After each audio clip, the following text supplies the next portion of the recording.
Time for another board game review, and this time we have the game Whirling Witchcraft. This was sent to me by AEG, and it's designed by Eric Anderson Sundin. Being a witch is all about wielding powerful magical ingredients, but be careful, one witch can only wield so much power before everything blows up in their face. Choose your recipes wisely to clear your workbench and fill your cauldron. Overflow your nemesis with magical ingredients to win. Let me show you how to play. So in Whirling Witchcraft, you are using recipe cards to produce as many ingredients as possible. You place your ingredients in your cauldron. Look at these cute little cauldrons. And then you send them to your nemesis, the player on your right. However, each player's workbench can only hold a certain amount of ingredients.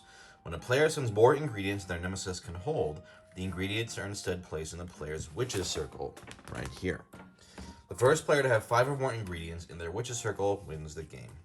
Now to start off, each player drafts a witch, and some of these witches have special powers. So for example, Daredevil Witch, when playing a recipe, you may choose from your hand at random. If you do, you may trigger any Arcana effect, which I'll get into Arcana effects in a second. And it tells you on the back what ingredients you start with. The Potion Brewer, when you reveal your recipe card, for each Cauldron Arcana on that card, you may take 1 ingredient from your workbench and place it in your cauldron. Now each round there's a study phase and a brewing phase. In the study phase, each player plays 1 recipe card from their hand. So you look at your cards. Let's say I play this one. I would put it face down in front of me. Once each player plays a card, they reveal them. And they look for Arcana symbols like this. If you have Arcana symbols, you can move your Arcana tokens on the track here. In this case, there's 1 crow and 1 cauldron. If you have a recipe card with this symbol, you can choose to rotate it either way. This tells you, the top tells you what you input into the recipe, and this is the output. Now, whenever you reveal your Arcana icons, whenever you hit an even number, you can trigger special effects. The red cauldron, if you trigger that one, the player may add 1 ingredient of any type from the general supply directly to their cauldron. So player 1 might go, I'm gonna add a black ingredient straight to my cauldron. If a crow hits an even number, you can remove up to 2 ingredients from your workbench. Like so. And the green book, choose a type of ingredient. For this round, the player may take ingredients of that type from the supply as if they were on their workbench when filling recipe input. So basically you get a type of ingredient for free that round. So it could be like, I'm gonna say all blue ingredients for this round. That means I can just take straight from the supply if I wanna fill this recipe here. Once you've seen your Arcana icons, now it's time to produce. So each player looks at their recipes and puts down. So let's say I put down this here. I put down this from my workbench, like so. Whatever I placed will now produce those ingredients on the bottom. You don't have to use all your recipe cards, but you can if you want to, 1 time each. Then, after you've decided what you're producing, your input materials go away, and everything you produce goes into your cauldron. Then, each player passes their cauldron to their player on the right. In a 2-player game, you would just swap. Let's say something like this. So then they swap. Then you place the ingredients you received into your workbench. Now, at any point, if you don't have enough room for an ingredient, that's when it gets placed in a witch's circle. So let's say, for example, my opponent had a full white row, and I dumped them, I produced 2 extra white cubes that they can't fit. Then these ones that they can't fit go into my witch's circle because I successfully overproduced and forced them to throw them away. Once you have 5 or more ingredients in here, you win.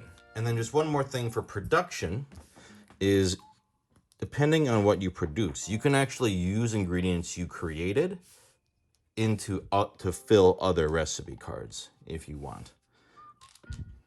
Otherwise, if there's no winner yet, you pass your cards in your hand to the left and draw up to 4 cards. And you just keep going until somebody has 5 spilled cubes in their witch's circle. And that's pretty much the game. I'll just show you a couple of the other personality types. The Clairvoyant, you have a hand size of 5, which gives you more flexibility. The Witch of all trades, after you've produced ingredients and you have at least 1 of each type of ingredient in your cauldron, take 1 from your cauldron and place it in your witch's circle. Ooh, so you can just get straight up victory points. The Initiate, before choosing a recipe, discard this card to discard your hand and draw 4 new cards. So Each of the witches has different abilities, and yeah, you produce stuff, use your arcana powers, and try to fill up your opponent's workbench so that they spill their ingredients into your witch's circle. And that's the game. So the presentation of the game is very cute. I mean, those cauldrons are kind of unnecessary, but I actually respect when a game goes all out to make itself look good. The best way to describe this game is it's like Century Spice Road, but very aggressive, and you're just trying to almost like waste materials. At first, it was a little odd to grasp for me because I'm used to these games being all about, you know, producing resources to make sure you can produce this and make this. But this one's just all about dumping those resources on your opponent and making them bust. It has the same feel like a versus puzzle game, like, you know, Tetris, Puyo Pop, Dr. Mario, where you're like, you know, you make a combo and you just send all the junk to the other person's side. And once I understood that, then it was fun kind of tweaking my approach to go, okay, I just got to see what colors they're filling up on. Okay, let's see if I can make more of that color and, you know, destroy them. It's a pretty unique approach, but I actually thought that was pretty cool. It's a very quick game. I feel like it's kind of easy to, if you're at a certain point, to kind of just steamroll your opponent once you get on a roll. But then again, that's why it's nice that the game is not super long. It's the perfect length for what it is. Pretty breezy.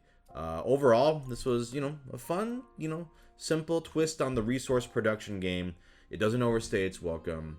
And again, it looks really nice. I think for like an introductory game to this genre, I think it's pretty solid. And I did enjoy the twist it had on how you're throwing those ingredients at opponents versus keeping them and producing more stuff.